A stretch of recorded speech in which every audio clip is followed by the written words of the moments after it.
At 0414 local time on June 24, 2025, the Black Sea was still wrapped in darkness, the kind of cold pre-dawn quiet that made even engines sound muted.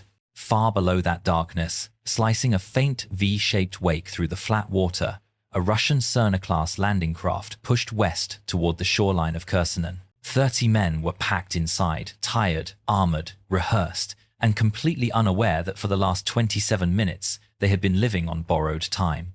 They didn't know a Turkish-made drone had been following them like a silent shadow at 18,000 feet, its unblinking eye watching every movement. And in exactly 90 seconds, a routine amphibious insertion would detonate into one of the most consequential turning points of the entire war. The Bayraktar TB2 that stalked them had lifted off from a concealed field site outside Mykolaiv at 0200, when the world was still a dome of absolute black. Russian radar operators, exhausted after another night of tracking phantom threats, had been fighting to stay awake. That was the perfect time for Ukrainian operators to send this bird north. This wasn't a repurposed hobby drone with duct-taped antennas. It was Turkey's answer to the American Predator, long, lean, slow, and patient.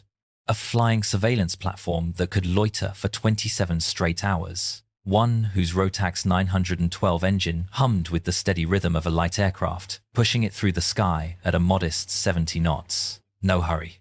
Not when the night and the sea were on your side. Its flight path was a masterpiece of calculated caution. Instead of flying direct, it drifted through a corridor carefully plotted to remain at least 50 kilometers from known Russian S-300 sites. Its radar cross-section was tiny, roughly that of a large bird, but Ukrainian operators knew better than to gamble. The Black Sea was littered with the digital graves of drones that had gotten cocky around Russian air defenses. This one would not be joining them. By 0330, the TB2 reached its patrol station, a 40-kilometer by 20-kilometer rectangle hanging invisibly over the main maritime approaches to Kherson. From 18,000 feet, the drone's Westcam MX-15D sensor ball offered a god's eye view. It wasn't a camera. It was a multi-channel surveillance instrument, a Canadian-made bundle of electro-optical precision capable of reading a license plate from 20 kilometers away. In infrared mode, it turned the cold void of the sea into a glowing expanse where anything warm screamed its presence. Inside a dimly lit ground control shelter, the Ukrainian operator settled into his seat. Multi-monitor setup, panels of switches, soft hum of cooling fans. It looked more like a gaming setup than a military station. The TB2 flew its programmed racetrack pattern while he toggled between visual and thermal modes every few minutes. That was drone warfare. Hour after hour of watching nothing move, waiting for something to show up. 99% boredom, 1% shock to the bloodstream. Tonight, that 1% was coming. At 0347, a bright smear appeared on the thermal feed, a hot spot carving westward at roughly 30 knots, leaving a pale, warm wake behind it like a comet trail. The operator zoomed in. The blob sharpened into the angular silhouette of a Project 1770 Cerner-class landing craft.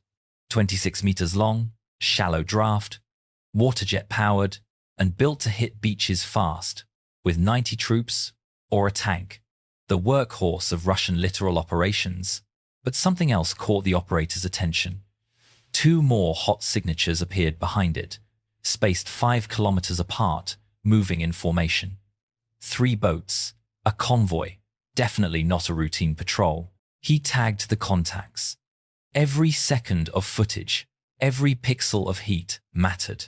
The lead Cerner was charging ahead confidently, spray peeling off its bow as its waterjets shoved it across the sea. Through the thermal view, he saw clusters of human silhouettes, at least 2 dozen. Their movements and outlines told the story clearly. Infantry. Not sailors, not transport personnel. 4 minutes later, at 0410, the picture snapped into focus. The convoy was heading straight for a section of shoreline 8 kilometers west of Kherson, the same stretch where Ukrainian reconnaissance had reported unusual activity a week earlier. Something big was coming. Something planned. and something the Ukrainians had just stumbled upon in the quiet of pre-dawn. He reached for the secure phone. 30 seconds later, authorization came back. Stand by. Another 45 seconds after that came 3 more words.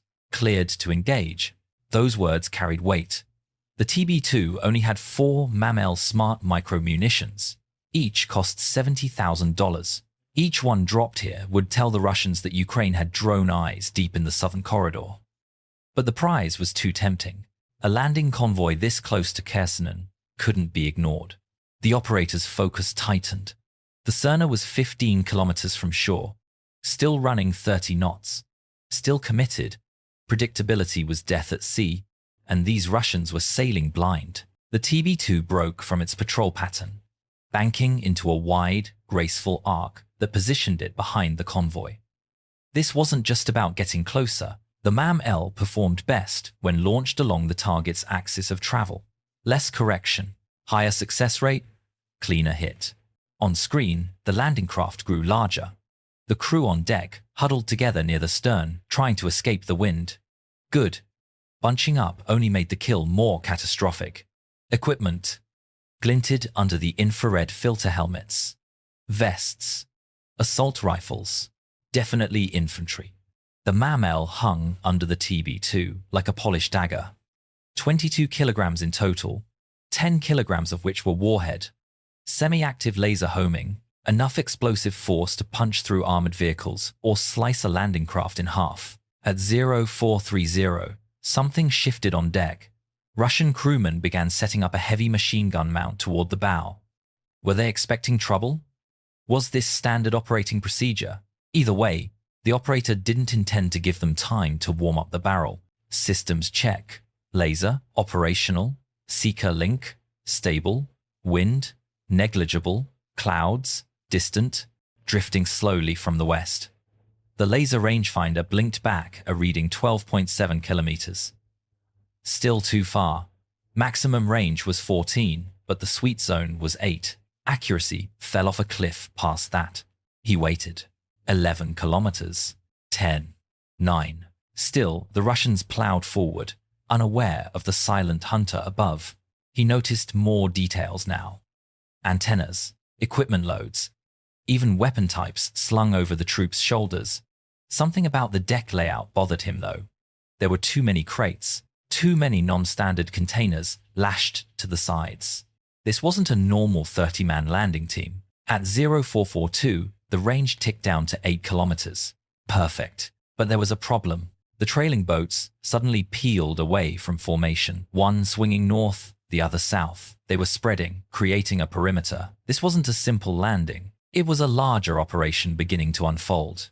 Whatever it was, it ended now. At 0446, the operator pressed the trigger. Instead of the clunk of release, the screen flashed red. Laser malfunction. Recalibrate. His pulse spiked.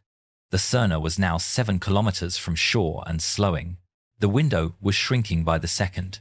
He toggled the system off and on again, a battlefield version of rebooting a phone. 5 seconds. 10. The self-test bar crawled across the screen. Finally, laser operational. He redesignated the target, crosshairs steady on the Cerner's bridge. Then something else caught his eye. Those crates. That crowded deck. Those odd camouflage patterns. Something here was wrong. At 0447, the MAM-L fell away from the drone in a clean, controlled drop. Its fins snapped open, catching the thin air as it angled toward the shining laser reflection on the Cerner's hull. A tiny computer inside the warhead ran numbers quickly and coldly. Altitude 18,000 feet. Target range 7.8 kilometers. Time to impact 43 seconds. Below, the Russians had no idea death was already falling. 28 seconds to impact. The boat slowed further, easing into its approach pattern. Infrared silhouettes shifted. Some men talking casually, others checking weapons. The operator kept the laser dead, steady. Even a millimeter of drift could ruin the shot. 15 seconds. A Russian sailor suddenly pointed upward. Whether he spotted the drone or the glint of the falling munition didn't matter. His shout meant nothing at 250 meters per second. The deck, erupted into chaos. Troops sprinted. Others scrambled behind crates. A few raised rifles in a pointless gesture. But a handful of men, they were heaving the strange cases overboard. Why throw equipment? Why discard gear instead of seeking cover? 5 seconds. The TB2 automatically zoomed in. Ukrainian intelligence officers watching in Kyiv leaned forward at the same moment. These weren't regular naval infantry. Their camouflage was wrong. Their equipment markings were wrong. And those cases, they weren't ammunition. Impact. At 0448, the MAM-L sliced into the Cerner's midsection. The explosion hammered through the craft, punching a glowing, jagged wound into its steel hull. But what happened next froze every Ukrainian officer watching. A second blast, white-hot, needle-thin jets of thermite spraying upward, burning hotter than fuel ever could. These weren't troop supplies. These were demolition charges. The Cerner wasn't carrying a landing party. It was transporting a Russian sabotage team equipped for infrastructure destruction bridges, power facilities, rail hubs. As the vessel snapped nearly in half, the TB2's camera revealed waterproof cases floating loose, each stenciled with Cyrillic codes. Intelligence analysts recognized instantly. Somewhere in Moscow, someone's career, and probably their life, had just ended. Within 90 seconds, the trailing vessels executed violent turns and fled for Crimea, not even attempting rescue.